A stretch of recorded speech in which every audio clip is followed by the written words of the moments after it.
day. Oh, hello. My name is Floyd Fancypants. I'm the proud owner of Fancypants Speakeasy right here, the great city of Brooklyn, New York. I've had a long day at work. I feel like I live at the Speakeasy these days, but there's a fine lady that dances there, and quite a gentleman that also sings there. I think he's going places, and I think she's going places too. Her name is Ginger. His name is Frank Sinatra. That's right, Sinatra, yes. He sang tonight and she danced. What a pair, what a pair. I make the world's best martinis. I shake them, I don't stir them. I actually taught this gentleman named James Bond in the UK, yes. He came to my speakeasy last year and I said, try this, James, you'll love it. And he did. Now that's all he orders is vodka martini, shaken not stirred, and that's what this is right there. I introduced him to it. I think he wrote it down in a journal so he wouldn't forget. He's quite the man. He's very secretive. He didn't talk very much, although he always had a woman with him. Luckily he didn't steal my Ginger. I have my eye on Ginger. I don't yet have children, but if I do, it's going to be with Ginger. Man, she can dance. Anyway, glad you joined me tonight because I want to share something with you. I was going to just use them tonight, but now that you're here, you can share in this as well. I have a good friend of mine, his name is Dave. Works around the corner. He's an expert at oil blending. Now, it's not that popular right now, especially since most men right now don't have beards, but my great-grandpappy did, and I tell you what, he fought in the Civil War. Wow, what a man. I remember him. I was very young when he took me into his study, and he showed me his war medals, his uniform, his guns. All of this was in a great big mahogany cabinet, and he had mahogany floors as well. He did very well for himself after the war. So did my father. So did my father. Both had beards. Both had really fine, full beards. Ever since they were 13. I remember I went away to camp one year. This was the camp that Teddy Roosevelt, I believe, held. Man, what a man. But anyway, he held the camp and we went, and I remember I was riding back in my father's Model T from camp, and I had just a little bit of hair right here. Then the next year after that, it was everywhere. Wow. But I tell you what, my grandpappy used beard oil. It was very, very rare back then, considering he was one of the only men that had his beard left after the war. Most men shaved it off, especially nowadays. Most men shave it off. I don't know why. But Dave hooked me up with these oils. Master craftsman of blending oils. Man, the sense that he comes up with, I tell you. I'm going to be showing these to Frank Sinatra, and I'm going to be telling Frank, you grow a beard. He probably won't listen to me, but I'm going to tell him anyway. Oh, man. Tobacconist bastard. Oh, what a clever name. And I tell you, this reminds me of tobacco. Just like in my grandpappy's study, I tell you, his pipe would always sit on the edge of the table next to his chair, a chair much like this one. I used to have his chair, but it deteriorated and fell apart. Except for the mahogany legs, those always held up very well. I get the cherry tobacco out of here, and I get a taste of vanilla a bit, maybe. I'm not sure what else, but man, Dave, great job, Dave. I'm going to tell him this tomorrow when I see him. He comes down to the speakeasy almost every single night. He wears a robe and a bowler hat and a pipe. He's one of the only gentlemen that walks in a robe and a bowler hat. That's what makes Dave unique, I tell you. He knows how to blend them oils. Great job, Dave. When I don't have my pipe, because I don't smoke it at the speakeasy, you see, I don't even drink at the speakeasy. I want to be hyper-focused on what's going on around me. And I want to be the man that is sober, straight-thinking, and ready to go when it comes to my Ginger. She's done dancing. I'm like, Ginger, come on over here. Daddy's waiting.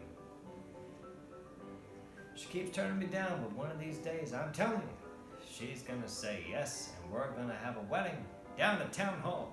And I'm gonna wear my straw hat and my best white suit. You just wait. And Frank's gonna sing at our wedding. Rustic bastard beard oil. This is the other one. I'm telling you, I've already smelled this. You have to go buy it. I think it's at the general store down the street. Dave told me the owner's name. What is his name? What is his name? Oh, yes, that's right. His name is Scott. Scott's what a fine man. He owns the general store down the street. I think the general store's name is, because he sells a bunch of beard products. But they're other people's beard products. He doesn't make them. But he does have a signature blend, I believe. But either way, he knows a lot about beards. The name of his general store is Beard Times with Scott. That's right. Oh yes, mahogany floors, my grandpappy's study. That's man, this even has the smell of the aged smell of the fabric from his Civil War uniform. I don't know what it is. It's almost like the metal and the fabric and the gunpowder of the battlefields mixed with whatever they use to clean it. Becomes this oil. Mahogany floors in that cabinet, yeah. Even get a hint of that tobacco from there, too. It is like being in his study when the first time he showed it to me. I was 6 years old. He was old. But he was still dapper and jippy, full of energy. What a man, what a man. My dad had a beard too, so did my grandfather. We all had beards, we still do. Those of us that are still alive. Yes, what fine beard oils. Tobacconist bastard and rustic bastard. Two very fine oils. Reminds me of smoking a pipe, being in my grandpappy's study. Man, I'm going to share this with my other bearded friend. There's only one other man. There's a few other men, actually, I know that have beards these days. I own the speakeasy. Scott owns the general store. Oh yes, there's a professor down the street too. There's a professor of history. He teaches of the Civil War and our ancient history as well. So he knows U.S. history and he knows the world's ancient history. I've learned quite a bit from this man. His name is what? His name, Daniel. Daniel? Yes, but he goes by Professor Dan C. Bearded. Dan C. Bearded, yes. Professor down at the local college, yep. He's university professor, yes. What a job, what a job. I do not envy that man. He works long hours, but man, does he provide for his family. He has children as well, yes. I plan to one day, but who else do I know that has a beard? Ah, yes. This man, I tell you what, this man is a great man. He reads dreams. Yes. Much like Daniel in the Bible, he does, actually. I've shared quite a few dreams with him, and he reads them. His name is the Beard Dream. Man, you go down, if you visit his store, it's a storefront, but it's actually a service rendered as reading dreams, but the Beard Dream. Go check that out as well. Yes. Who else do I know that has a beard? It's a rarity these days, but we're a unique club. We're a unique club, I tell you. Ah, yes. There is one called the Bearded Dad Review. The Bearded Dad Review. Now, he owns a store in a cluster of stores. This cluster of stores is known as Instagram, the Bearded Dad Review. Now he's got an awesome logo too. You might want to check that out. Who else do I know that has a beard? Well, there's Beard Strong. There's Blatantly Bearded. Oh, there's so many others to mention, I tell you. We're a unique club. We're very unique. I'm trying to remember the rest. Who else? Ah, yes. This is a unique gentleman. You do not want to get on his bad side. If you're on his good side, you're great. If you're not his friend, watch out. But I have a feeling he has a soft heart in there. He's got quite a long beard, too. Wow. They call him the Beard Crusher. The Beard Crusher. Man, does he crush things, too. He's got an awesome taste in music as well. Excellent, excellent taste in music.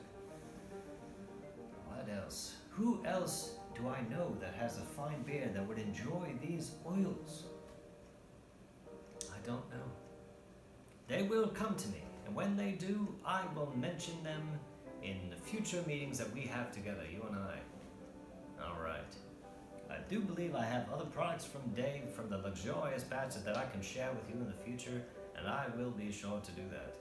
I will also say, do this at your own risk as well, but if you mix the Rustic Bastard and the Tobacconist Bastard together, you'll come up with a really fine combination. Dave is incredible at blending scents, and I'm incredible at blending beverages, adult beverages. So, combine these together and see what you think. Let me know. Leave a comment if you want, send me a letter, who knows. I'll be sure to get back to you. And if you like what you see now, I'm told that you can subscribe to this, whatever this is. You can subscribe, you can give me a big old thumbs up, and you can hit the bell. The bell's right outside. If you hit it, you'll be able to see when new things are coming. You'll be able to see when I'm home and I can talk to you again. All right. Floyd, Fancypants, checking out. I'm going to finish my martini, and I'm going to go to bed because I have an early morning tomorrow at the speakeasy.